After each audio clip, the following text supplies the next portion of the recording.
eu quero que a gente faça uma outra avaliação.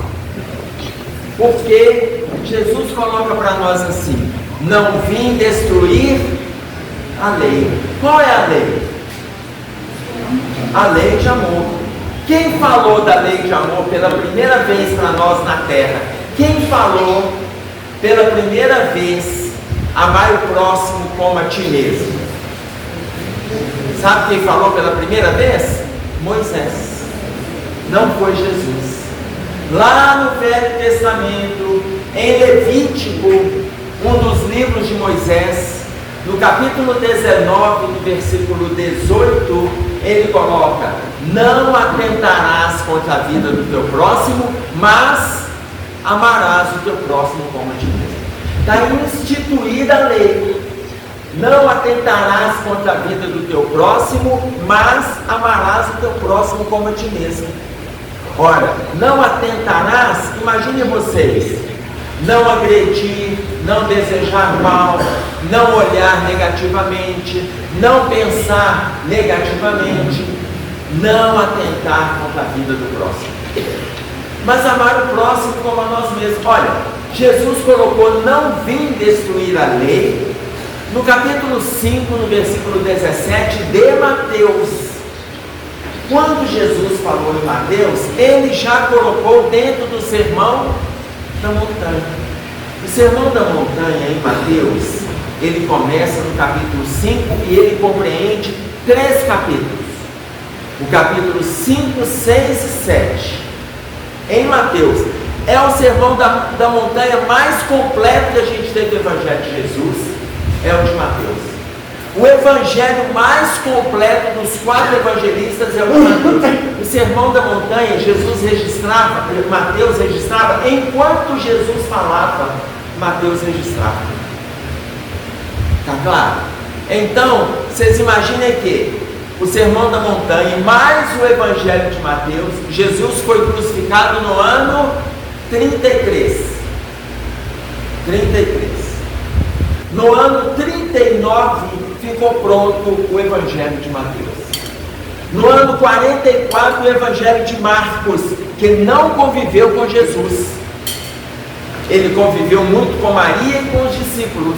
No ano 56 o Evangelho de Lucas, que conviveu muito com os discípulos e principalmente com Paulo. Por volta do ano 90 o Evangelho de João. Ok? Aí, Mateus, ele é muito feliz quando ele começa o sermão da montanha, que ele fala assim: e Jesus, vendo a multidão, subiu ao monte. A palavra multidão, quando a gente pensa em multidão, a gente pensa em multidão de quê? De pessoas. Mas Jesus, ele não via multidão da forma que a gente vê. Que a gente vê multidão de pessoas. Jesus via multidão de encarnados e de desencarnados. Só para vocês terem uma ideia, numa casa espírita que tem um trabalho, que tem um evento, uma reunião pública, nós temos aproximadamente, para cada encarnado, nós temos aproximadamente de 15 a 20 desencarnados. Aproximadamente. Só para a gente confirmar isso, eu estava num evento da família, lá em Belo Horizonte, havia aproximadamente 470 encarnados. E aí no final do evento, foi o dia inteiro de evento, a minha palestra foi a última, e depois veio a manifestação da espiritualidade. No final do evento, o espírito do Zé Grosso perguntou para o dirigente da casa assim: fulano, você sabe quantos desencarnados tem aqui hoje? Ele falou assim: não faço ideia, Zé Grosso. Zé Grosso colocou assim: nós estamos aqui com quase 10 mil desencarnados. Nós estamos com quase 500 encarnados e quase 10 mil desencarnados.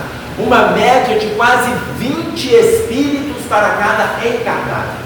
E aí ele acrescentou: a estrutura física da casa não representa o tamanho da instituição no plano dos espíritos. Não representa. Então imaginem vocês, nós temos aproximadamente de 15 a 20 desencarnados por encarnado num trabalho nosso. Tá ok? A irmã Dufour dá esses números para nós no livro Reforma Íntima Sem Martírio, confirmando o que diz o Zé Grosso. Mas uma palestra de Jesus para mais ou menos 5.000 pessoas, num espaço aberto que era uma montanha. Quantos desencarnados vocês acham que tinha ali? É difícil a gente pensar, não é? Agora, olha que detalhe interessante.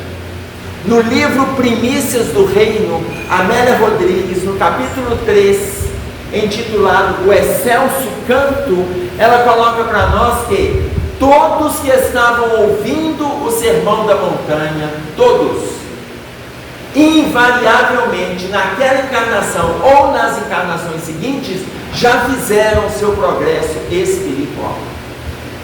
Todos. Eu estou olhando para vocês aqui, então, significa o quê? Que ninguém estava lá.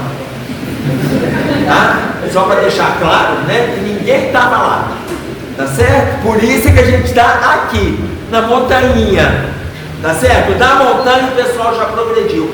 No capítulo 5, Jesus coloca: não vim destruir a lei.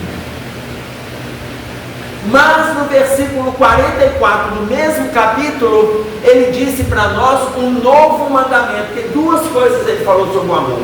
Não vim destruir a lei, que é amar o próximo como a ti mesmo. Quem falou foi Moisés.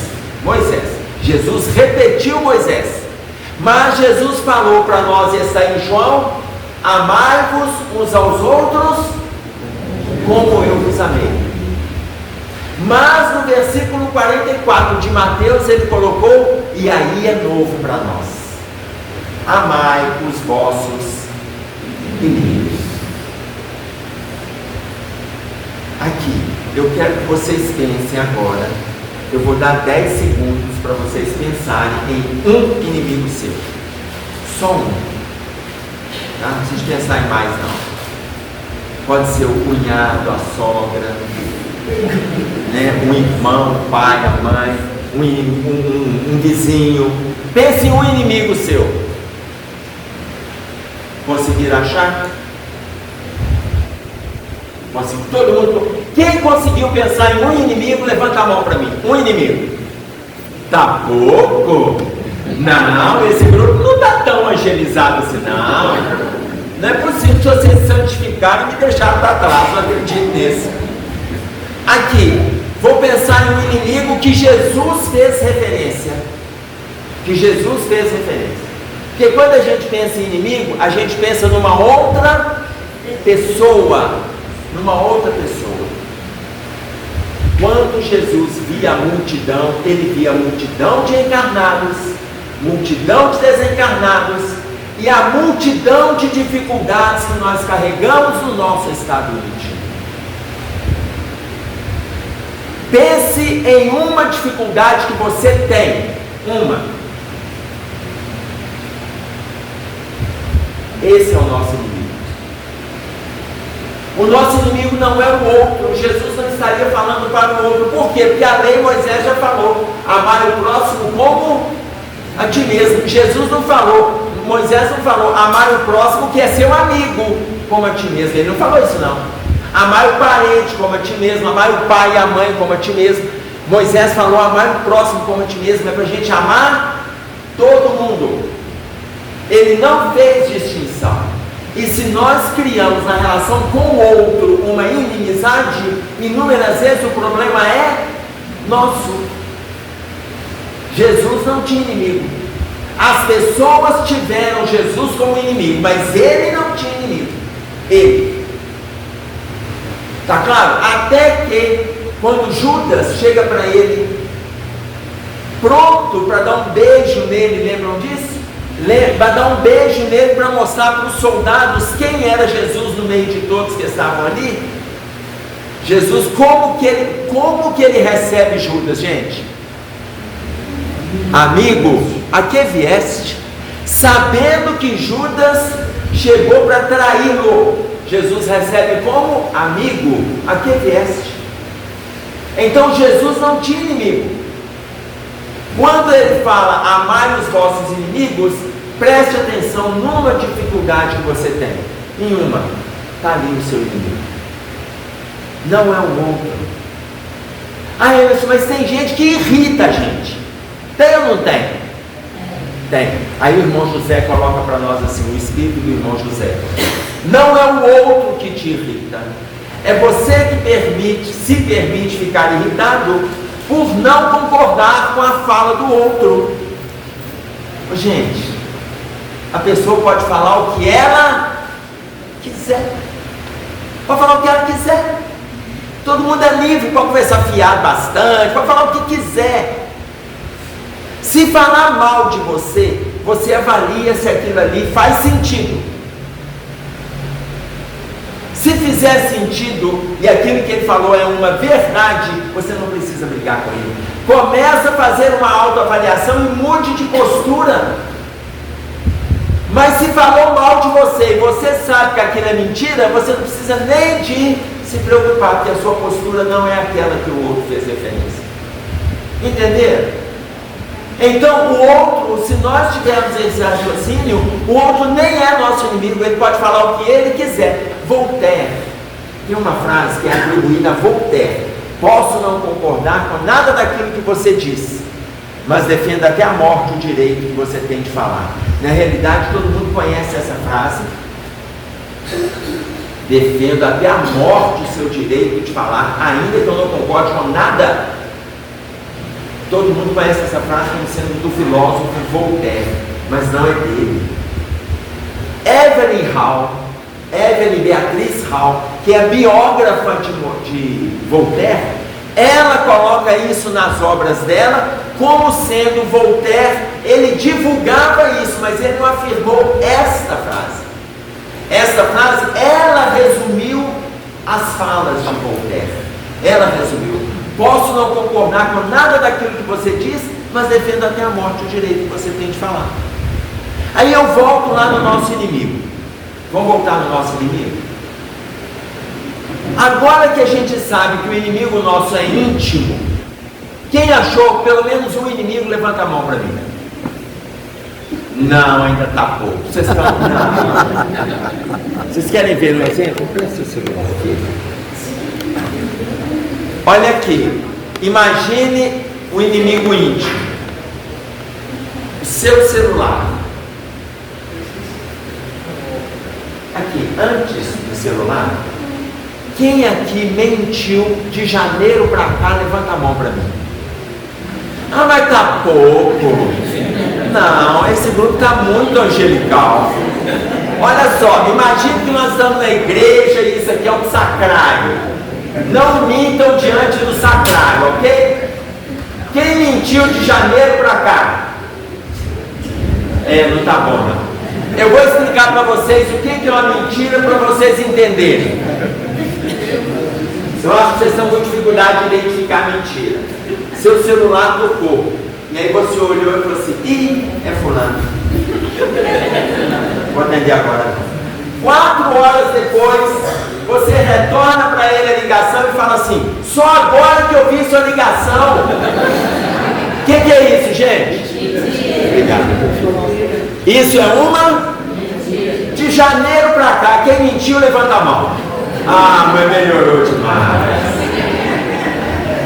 Vocês veem, ou seja, por que eu estou dando este exemplo? Este exemplo a gente dá o nome de inimigo íntimo. Entenderam? Quando Jesus coloca: amai os vossos inimigos, ame as suas dificuldades, ame os seus problemas, ame os seus transtornos, descubra a dificuldade que você tem, descubra, faz a autoavaliação. Então, quando eu falo quem mentiu de janeiro para cá, podemos levantar a mão com sinceridade. Quando eu descubro que eu menti, eu começo a lutar contra. Quando a gente pensa que, não, mas para mim está tranquilo, não, isso aí eu mudo a hora que eu quiser. Sabe aquela pessoa que bebe? Ela bebe inveteradamente, ela fala assim: eu paro a hora que eu... Ela não para nunca. Não é a hora que ela quiser. Ela está viciada. E ela tem que reconhecer que ela está viciada. E que só o reconhecimento é que faz com que ela dê o primeiro passo para a mudança. Eu sou mudo quando eu reconheço que eu tenho dificuldade. Eu sou mudo se eu reconheço. Então, vamos pegar exemplo do livro Missionários da Luz, para vocês entenderem como funciona o livro. Vou pegar 3 exemplos, porque quando Jesus fala amar os inimigos, a gente vai se achando neles. Olha os 3 exemplos que aparecem no livro Missionários da Luz. Estava lá no plano espiritual Manassés, André Luiz e o espírito de Alexandre, que é o orientador da obra. Alexandre chega para Manassés e para André Luiz e fala com ele assim, Manassés, vai você e André Luiz, nós temos uma reunião que vai começar 2 horas da manhã, 2 horas, a reunião é de 2 às 4 da manhã, está faltando 3 pessoas na reunião, que essa hora elas já devem estar dormindo, está faltando para eles virem para cá. Veja o que aconteceu. Por que eles não chegaram? Nós vamos começar a reunião e eles não chegaram. Quando vai no primeiro, o primeiro ele está envolvido com o corpo. Imaginem vocês que aqui é o corpo, está deitado e o espírito sai. Só que o espírito saiu e ficou perto do corpo, olhando para o corpo. E aí o Manassés olha para aquele espírito, o espírito não vê Manassés e André Luiz, não vê. Aí o André Luiz fala com o Manassés assim, por que ele não enxerga a gente? Manassés fala com ele, olha o aparelho gástrico dele. Quando o André Luiz viu o aparelho gástrico, vê que ele jantou demais da conta, e ele comeu tanto, que o sistema nervoso central estava completamente limitado para ajudar no afastamento do espírito, porque ele estava ocupado com a quebra da alimentação, porque ele excedeu na alimentação. Ou seja, ele tem um inimigo íntimo que se chama gula. A gula. Tá ok? Aí o André Luiz fala com Manassés, então nós não vamos levá-lo? Manassés fala, não tem jeito, ele está preso no corpo. Ele sai do corpo, mas ele fica do lado. Aí eles vão atrás de outro. Vão atrás do segundo. Quando chega lá no segundo, o rapaz está dormindo, tem um espírito aqui do lado dele. E aí ele afasta do corpo, quando ele vê esse espírito, ele volta correndo. Ele vê esse espírito, ele volta correndo. Aí chega o Manassés e o André Luiz fala com ele assim, você está obsidiando o nosso irmão? Aí esse espírito respondeu para os dois, para o Manassés e para o André, não estou obsidiando, porque eu não sou o obsessor. Mas toda vez que ele te vê, ele volta correndo e acorda, ele te vê, ele volta, ele te vê, ele volta. Aí ele chega e fala assim, sabe o que acontece? Eu convivi com ele agora na terra há pouco tempo, nós éramos amigos e trabalhávamos no mesmo núcleo profissional. Eu desencarnei e ele estava numa reunião essa noite com os amigos fazendo fofoca com o meu nome, e ainda sobre o meu nome ainda foi falando coisas para levar riso para o pessoal. Ele fez ironia. Agora eu estou aqui esperando ele sair do corpo e justificar tudo que ele falou. Na hora que ele me vê, ele volta correndo. Ele me vê, ele volta correndo. Aí o Manassés pergunta assim, mas você vai ficar aí? Ele falou assim, vou. Você não tem mais nada para fazer? Não. Estou esperando ele. Eu vou ficar aqui a noite inteira. E ele vai ter uma noite péssima. Porque ele vai me ver e vai acordar, vai me ver e vai acordar, vai me ver e vai acordar. Então quando ele amanhecer, ele vai falar que ele teve pesadelos, que ele teve uma noite muito ruim, que ele não sabe como é que ele vai dar conta do trabalho dele. Aí ele vai lembrar da noite anterior que ele fez fofoca com o meu nome. Quem sabe ele aprende. Manassés vai embora, André Luiz também, e deixa o outro lá, vem e volta, vem e volta. E aí vai no terceiro. Quando chega lá no terceiro, este terceiro, ele estava envolvido com 3 mulheres. O espírito tinha se desligado do corpo e havia 3 mulheres esperando por ele. 3 mulheres seminuas e os 4, esses 3 espíritos de mulher e aquele moço, estavam os 4 envolvidos em orgia sexual. No momento que eles estavam envolvidos, as 3 mulheres viram André Luiz e Manassés chegando para recolher, para chamar o espírito para a reunião. Na hora que viram, falaram assim, vocês vieram buscá-lo para a reunião? Não, hoje ele não vai não. Ele ficou o dia inteiro pensando em sexo desequilibrado.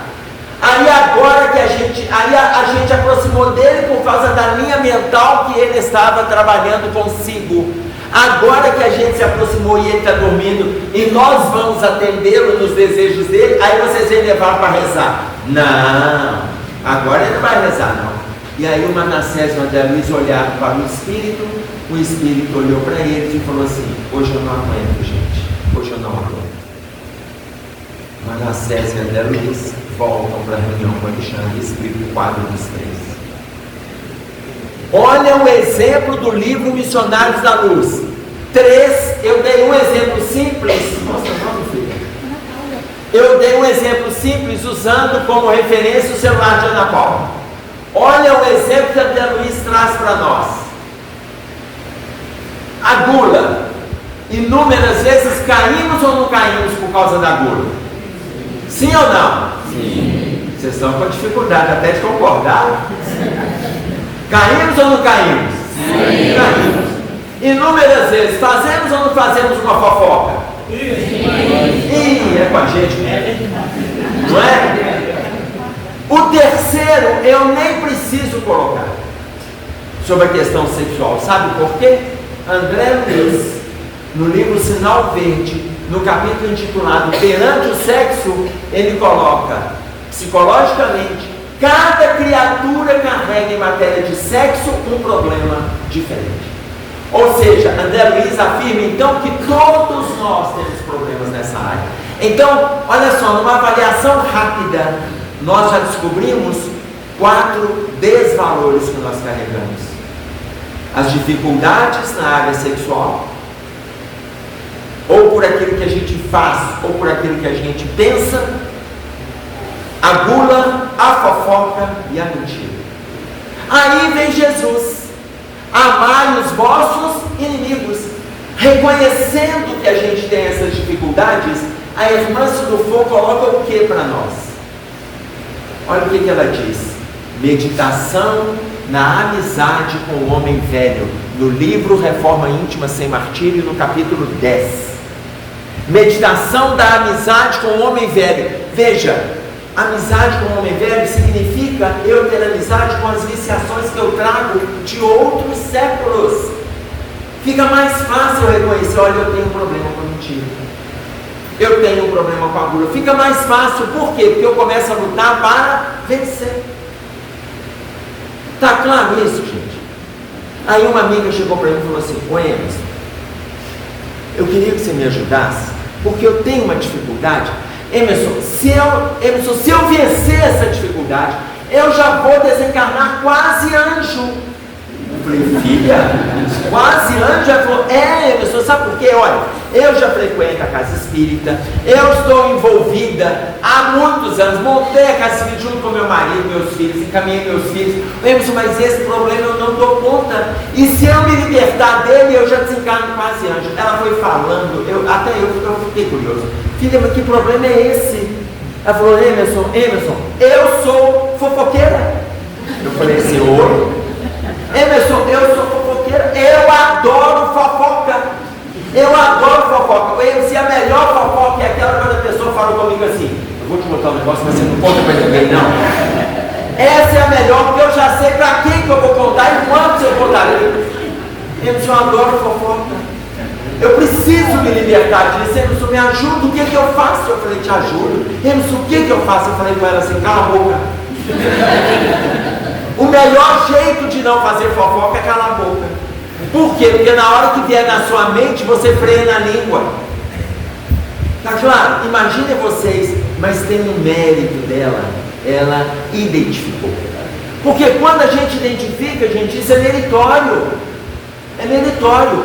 O nosso problema é que a gente inúmeras vezes identifica a dificuldade, mas não damos conta de reconhecer. Se eu não reconheço, eu não vou amar.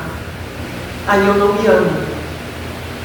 Como que eu vou amar alguém se eu não estou dando conta de mim? Como que eu vou fazer alguma coisa por alguém se eu não estou fazendo por mim? Outro exemplo. O livro Obsessão e Desobsessão, da Sueli Calda Schubert, no capítulo 6 da obra, conta pra gente uma história.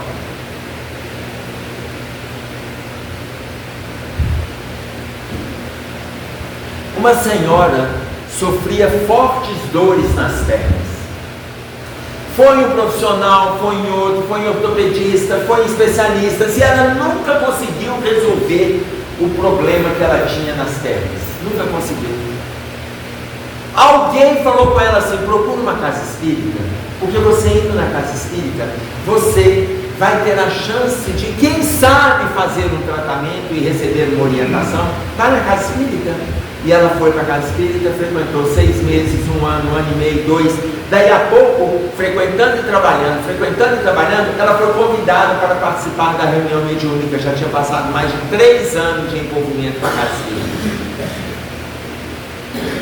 Numa das reuniões mediúnicas, uma pessoa se manifestou, e na manifestação ela pegou e disse assim: olha, a minha dificuldade de lidar aqui e o motivo de eu estar é por causa de perdão. E aí o dirigente da reunião fala: mas então é só você perdoar? Vamos tentar, vamos aprender um pouco, vamos conversar um pouco sobre perdão. Eu falo: não sou eu que preciso perdoar, é a pessoa que me agrediu que tem que reconhecer que ela errou para que ela me peça perdão e eu a perdoe. O Espírito disse. E aí ele falou assim: mas o que está acontecendo? Aí olha a fala dele: ela sabe, ela sofre muitas dores nos membros inferiores e eu sou o responsável pelas dores. Aí todo mundo da reunião já sabia, que falava para aquela médium que estava na mesa. E aí ele chegou e falou assim: na encarnação anterior, eu era negro, escravo, e eu fui amarrado no tronco pelas pernas, eu fui acorrentado, e ela me chicoteou e me deixou amarrado ali, e eu morri de fome, de sede, e virei alimento para os animais. Hoje eu estou acorrentado às pernas dela, basta ela me pedir perdão por aquilo que ela me fez, eu vou libertá-la. E aí o dirigente não falou mais nada, silenciou e deixou que ela se posicionasse. E ela disse: eu não vou pedir perdão para o negro escravo. Quando ela disse: eu não vou pedir perdão para o negro escravo, ele encerra a fala dele dizendo: pois bem, todas as vezes que você sentir dores, saiba que estou acorrentado às tuas pernas. Passar bem. E foi embora. Imaginem, gente, nós poderíamos pensar assim: meu Deus, mas se é para ela se livrar, ela podia ter até ajoelhado no chão ali, nas pernas daquele médium, do espírito. Mas o espírito, ele estava também fazendo uma leitura do estado íntimo dela. E entre a multidão de viciações e dificuldades que a gente carrega, ela trazia o preconceito e o racismo. Se ela trazia esses dois, somado, entrou a arrogância: eu não vou pedir perdão para o negro escravo. Então imagine vocês, o espírito, ainda que ela se ajoelhasse, ele estava lendo o estado íntimo dela, ela ia ter dificuldade de se libertar dele, ainda que ela falasse que ela estaria mentindo. Mas ela foi absurdamente sincera, mas não deu conta de trabalhar as dificuldades no campo íntimo dela. Porque este capítulo, fazendo referência a este capítulo 6 do livro Obsessão e Desobsessão, ele encerra, a Sueli Calda Schubert encerra o capítulo dizendo: e até hoje, no final de sua vida, ela recebe uma equipe de passes na sua casa para lhe atenuar com as fluidificações do passe as fortes dores que ela sente nas pernas. Então, se nós temos a multidão íntima, nós vamos encontrar entidades que entram em ressonância com o nosso estado íntimo. Está claro? Entra em ressonância. Ao entrar em ressonância com o nosso estado íntimo, a gente vê o tamanho dos transtornos que a gente carrega. Mas então a gente tem que trabalhar, inicialmente é o auto-amor. A gente se identifica, a gente se reconhece, sabe aonde a gente precisa corrigir.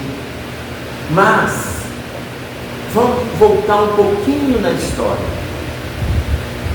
Lá na Grécia Antiga, Empédocles, ele dizia que o amor por volta de mais ou menos 700 anos antes de Jesus, ele dizia que o amor é um sentimento muito cheio de controvérsias. Aliás, Heráclito dizia que o amor é um sentimento muito cheio de controvérsias, que não é para as pessoas ficarem presas nas questões do amor para não perderem o objetivo da vida. Parece que Heráclito passou despercebido pelas questões do amor. Empédocles, na mesma época que Heráclito, ele colocou que o amor é o sentimento que preside a ordem do mundo. Tudo vem através do amor. E se Deus existe, Ele existe, nós existimos através do amor de Deus. Sócrates, ele construiu uma doutrina que se chama doutrina maiêutica, aquela que dá a todos o direito de falar e de ouvir, que reúne tudo e todos em torno do Criador. Sócrates entendeu em profundidade as questões do amor. Hipócrates, ele não se preocupava em definir o amor. Hipócrates, ele preocupou em trabalhar com doenças. Ele é considerado o pai da medicina. E a doença que mais acometia as pessoas naquela época era a melancolia. Melancolia era um termo que durou aproximadamente 2.200 anos, porque Hipócrates é de 400 anos aproximadamente antes de Jesus. E esse termo durou até agora no século XIX, melancolia. E no século XIX houve uma correção, o termo não mais é melancolia e se chama depressão. Depressão. Tanto que o Evangelho segundo o Espiritismo, no capítulo Bem-aventurados aflitos, ele ainda no item 25, se chama a melancolia, respeitando o termo introduzido pelo Hipócrates. Mas a melancolia é um sentimento de tristeza profunda que acometiam as pessoas. Naquela época ele preocupava em curar as pessoas. Hipócrates descobriu a cura para aquelas pessoas que estavam deprimidas. Quem poderia fazer essa cura eram só os sacerdotes da época. A cura era feita da seguinte forma: pegava a pessoa, o sacerdote, pegava a pessoa melancólica, portanto deprimida, levava essa pessoa até o alto de um penhasco de aproximadamente 200 metros de altura, mais ou menos um prédio de 38, 40, 42 andares. E aí o sacerdote empurrava a pessoa no mar. Se ela saísse nadando, ela estava curada de depressão. Entenderam a técnica? Já me perguntaram assim: Emerson, você sabe quando saíram nadando? Não. Só sei a história. É provável que quem saiu nadando na encarnação seguinte desenvolveu o medo de altura. E depois, futuramente, síndrome de pânico. Tá claro? Imaginem vocês, essa técnica ela é utilizada até hoje. Nós temos essa técnica com um outro nome. Qual o nome? Não, gente, suicídio não é técnica, suicídio é morte. Sabia não? Não é técnica de tratamento, não. Suicidou, morreu. Pulou, morreu. Tá? Qual é a técnica que nós temos hoje de tratamento na psiquiatria que representa esse empurrão? Tratamento de choque, conhecida como eletroconvulsoterapia. Com uma diferença: o tratamento de choque, onde a pessoa toma um choque de 130, 150, 170 volts, tem muitas vezes o acompanhamento médico, o acompanhamento anestesista, por causa das dores, mas para recuperar a pessoa da apatia. Está claro isso? No livro Tormentos da Obsessão, Manuel Filomeno de Miranda, na psicografia de Divaldo Franco, fala do tratamento de choque no plano espiritual, no capítulo intitulado Episódio Depressivo. Então vocês veem que o tratamento de choque, ele tira pessoas da apatia, mas a pessoa tem que se identificar como doente. Enfim, lá na Grécia Antiga falavam sobre o amor, definiam o amor, estudavam o amor. Mas Léo Buscaglia, aqui no tempo atual, na década de 90, ele colocou para nós no livro Amor, que é o seu livro de tese de doutorado nos Estados Unidos. Léo Buscaglia, ele coloca que amar os inimigos, do jeito que Jesus ensinou, é algo muito difícil, que não é para a gente preocupar com isso. Preocupa com isso não. Ele fala assim: ame primeiro os amigos, ou seja, ame quem te ama. Ame quem te ama. Você ama quem te ama, ama o marido, ama a esposa, ame os filhos, ame os amigos, ame quem te ama. Depois de você exercer o amor com quem te ama, comece a exercer o amor com as pessoas que são chatas, porque tem muita gente chata na terra. Tem ou não tem? Não, cuidado, gente. Nós não podemos achar todo mundo chato, não, porque tinha que dar problema para nós. Porque depois que você exerceu o amor com quem te ama, você ame as pessoas que são chatas. Quando você tiver exercido o amor com quem te ama e com as pessoas que são chatas, aí vem o ensinamento de Jesus: amai os vossos inimigos. E ele entendendo como os inimigos e não os inimigos. Está claro? André Luiz, ele coloca para nós uma definição do amor que ele diz assim: o amor na sua essência, na sua existência, será aquilo que você fizer dele. Tem gente que mata e fala que matou por amor. Você vê que é uma personalidade doentia e o sentimento também está doente. O amor na sua existência será aquilo que você fizer dele. A Sueli Caldas Schubert, nesse livro Obsessão e Desobsessão, ela coloca para nós no início problema de emergência. A introdução chama-se problema de emergência. Qual o maior problema que nós vivemos hoje na Terra? Gente, com uma palavrinha. Qual? O maior problema que nós vivemos hoje? Política é um grande problema, mas não é o maior. Qual o maior? É grande. A guerra é um grande problema, mas ainda não o maior. Egoísmo é um grande problema. Ansiedade também. Falta de amor também. Ódio. Mais algum problema? Fome é um grande problema. A inveja é um grande problema. Mas olha, o que a Sueli Caldas Schubert coloca para nós? A introdução do livro, o livro que se chama Obsessão e Desobsessão, a introdução está intitulada Problema de Emergência. Tudo isso que vocês colocaram é parte do maior problema que nós temos na Terra. O maior problema que nós vivemos na Terra se chama obsessão. Tudo isso que vocês falaram faz parte do processo obsessivo. Seja na guerra, seja o egoísmo, seja a inveja, seja os tumultos, seja a política, tudo está envolvido com o processo obsessivo. Quando ela fala que esse é o maior problema que vivemos, na quarta parte do livro, no segundo capítulo, que se chama O Antídoto. Qual é o antídoto para a gente se libertar desses problemas? O amor. E ela chama O Antídoto, e ela fala que o antídoto é o amor. Mas tudo isso que eu estou falando de amor ainda está difícil para nós. Vamos definir o amor com duas palavrinhas, no nosso entendimento. Porque amar, Jesus colocou: amai-vos uns aos outros como eu vos amei.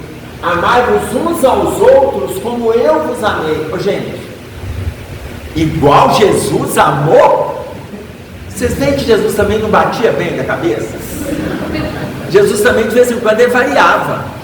É claro que a gente precisa descobrir um jeito mais simples de amar, para chegarmos à compreensão do amor do Cristo. A gente sabe que alguém está falando mal da gente, aí a gente vai lá, recebe com um abraço e fala: a que vieste, amigo? A gente faz isso? Não, Jesus faz. Então, um jeito mais simples de amar.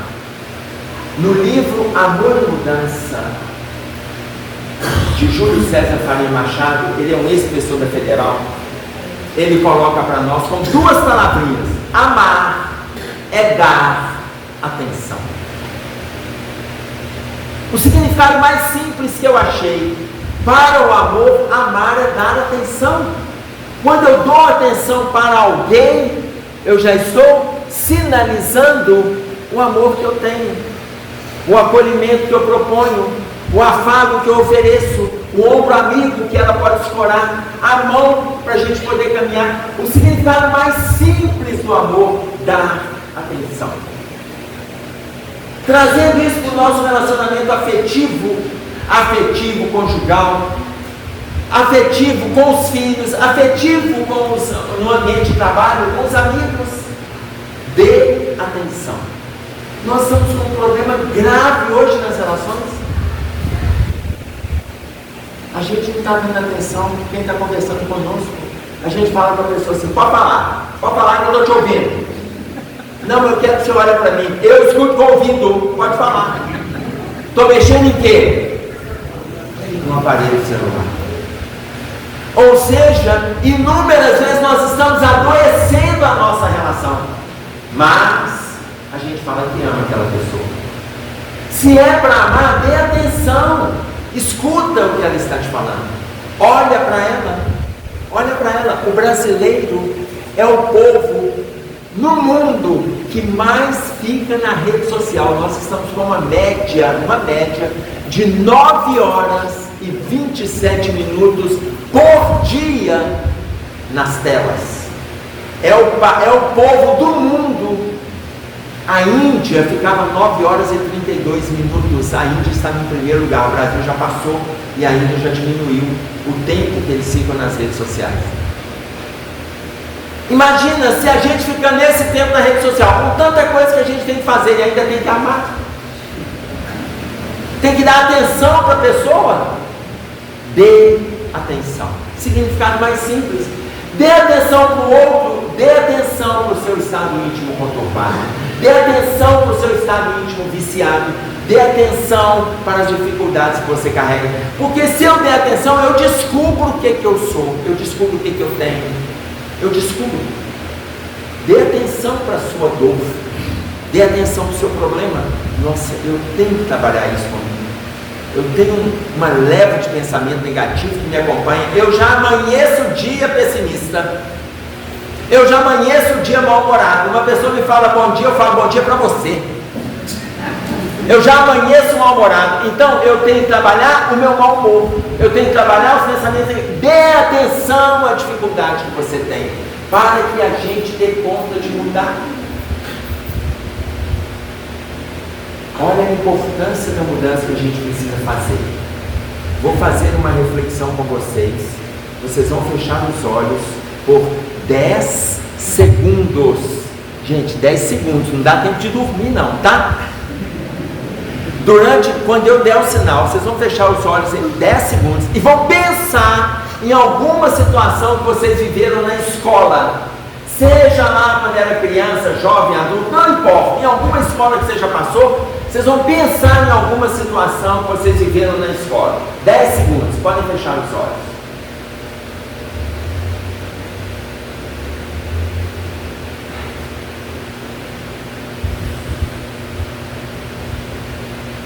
Podem abrir.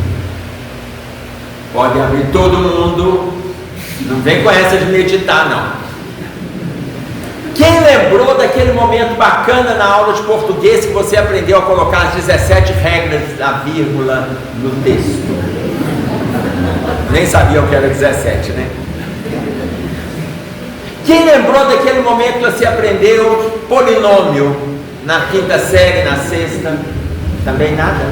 Alguém lembrou daquele momento que o professor ensinou a função da mitocôndria dentro da célula? Também não? Eu sei o que vocês pensaram. Vocês pensaram qual pessoa que marcou, quem você tem contato até hoje, quem te provocou, quem que você tem saudade, quem que você não quer ver nunca mais. A gente pensou em pessoas. A gente pensou em pessoas. São pessoas que constroem o nosso relacionamento de amor. Dê atenção. Quando você dá atenção para o outro é um instrumento saudável de te ajudar a crescer e ele cresce junto.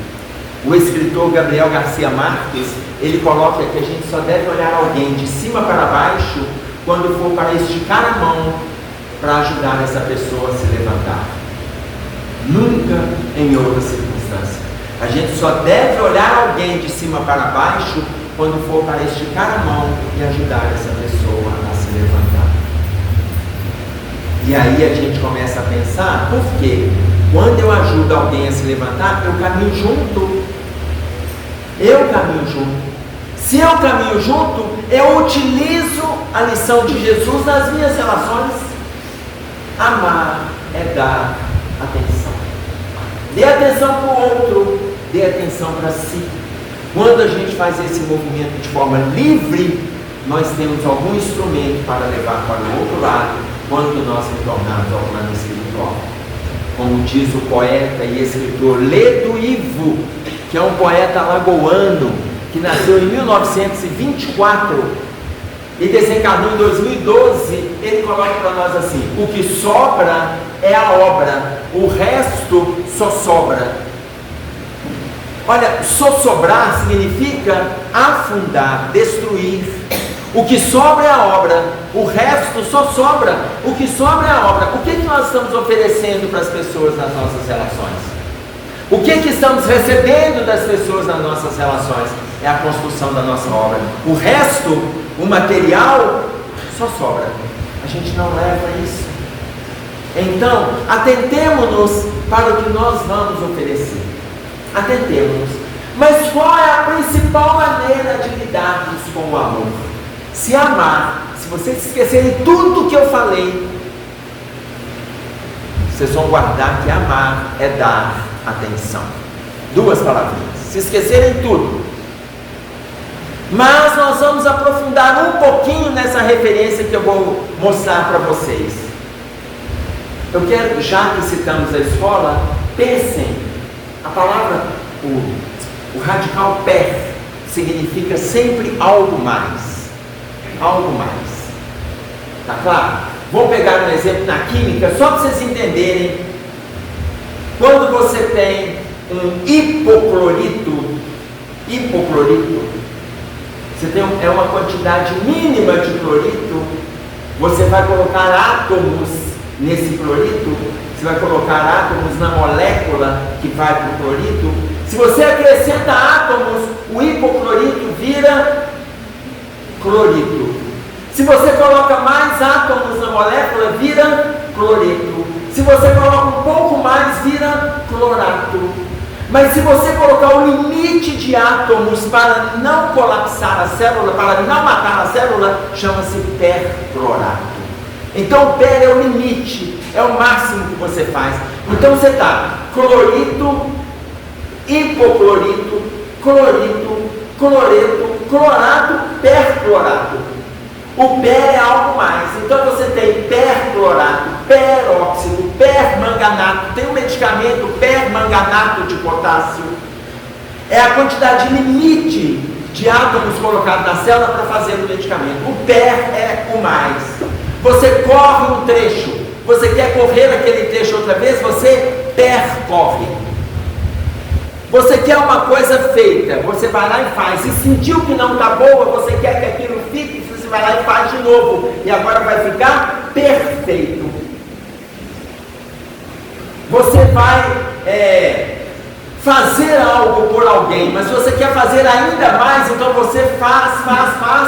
Esse fazer várias vezes, você perfaz. Imagina, o per é algo mais.